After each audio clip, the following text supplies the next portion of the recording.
ఎప్పుడు ఏదో ఒక పార్టీలకు, గొప్పలకు కలుసుకునే మా 10th క్లాస్ ఫ్రెండ్స్ ఈసారి ఏదో ఒక మంచి పని చేయాలని నిర్ణయించుకున్నాము. మా మహానంది ఉగాది కర్ణాటక భక్తులు అయితే ఎక్కువ వస్తారు.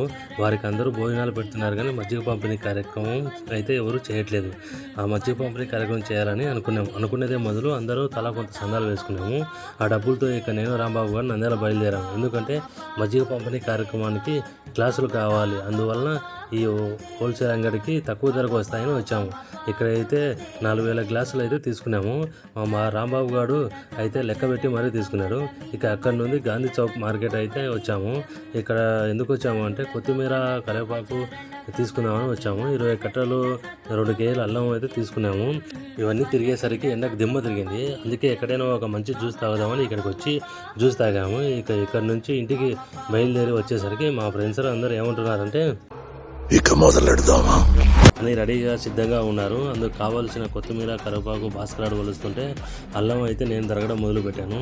అందరు కలిసి ఇలా ఒక మంచి పని చేయాలంటే మాత్రం చాలా కష్టమే, కానీ ఒక మంచి పని కాబట్టి ఈజీ అనిపించింది.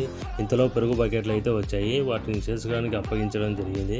వాడు వాటిని చూసుకున్నాడు. మేము పడే కష్టాన్ని చూసి ఇంతలో ఒక పెద్ద మనిషి నా వంతు సహకారం నేను అందిస్తానంటూ పెరుగు చిరికే మిషన్తో ఆయన సహకారం అందించారు. మొత్తానికి అయితే అన్నీ సిద్ధం చేసుకొని ఉండగా కూల్ డ్రింక్ వాటర్ అయితే మన దగ్గరికి వచ్చింది. ఒక పెద్ద సర్వలో వాటి మధ్యను చిరుకుతూ అంతే సిద్ధం చేశాము. ఇంతలోనే మనకు రెడీ చేసుకున్న మజ్జిగను పంపిణీ చేద్దామని ఆలోచిస్తుంటే ఇంతలో ఒక కర్ణాటక బస్సు అయితే రావడం జరిగింది. ఎండకు వారికి మజ్జిగ పంపిణీ ఇవ్వడం చాలా సంతోషం అనిపించింది. వారు కూడా చాలా సంతోషపడ్డారు. మేము చేస్తున్న ఈ పనికి చుట్టుపక్కల వారు కూడా చాలామంది సహాయం అందించడం జరిగింది. మేము అనుకున్న దానికంటే ఎక్కువ మందికే మజ్జిగ పంపిణీ చేయడం జరిగింది. సుమారు 5000 మందికి అయితే ఈ మజ్జిగ పంపిణీ చేయడం జరిగింది. ఇందుకు సహకరించిన మా 10th క్లాస్ ఫ్రెండ్స్ అందరికీ ప్రత్యేకంగా ధన్యవాదాలు తెలియజేసుకుంటున్నారు. అలాగే మీ 10th క్లాస్ ఫ్రెండ్స్ కూడా ఎవరైనా గెట్ టుగెదర్ లాంటివి చేసుకుంటున్నా ఇలాంటి కార్యక్రమాలు కూడా మనం చేయడం చాలా మంచిది. ఈ కార్యక్రమం చేస్తున్నంతసేపు ఎటువంటి ట్రాఫిక్ జామ్ కాకపోవడం చాలా సంతోషం అనిపించింది. ముఖ్యంగా మనం ఇలాంటి తీర్థయాత్రకు వెళ్ళినప్పుడు మనకు నీళ్లు కూడా దొరకని పరిస్థితి చాలా చూసింటాము. కర్ణాటక భక్తులకు మజ్జిగ పంపిణీ చేస్తున్నప్పుడు వారు చాలా సంతోషించారు.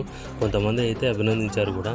ఇలాంటి కార్యక్రమాలకు సహకరించిన మా ఫ్రెండ్స్ మరియు శ్రేయోభిలాషులకు మరొకసారి ప్రత్యేక ధన్యవాదాలు.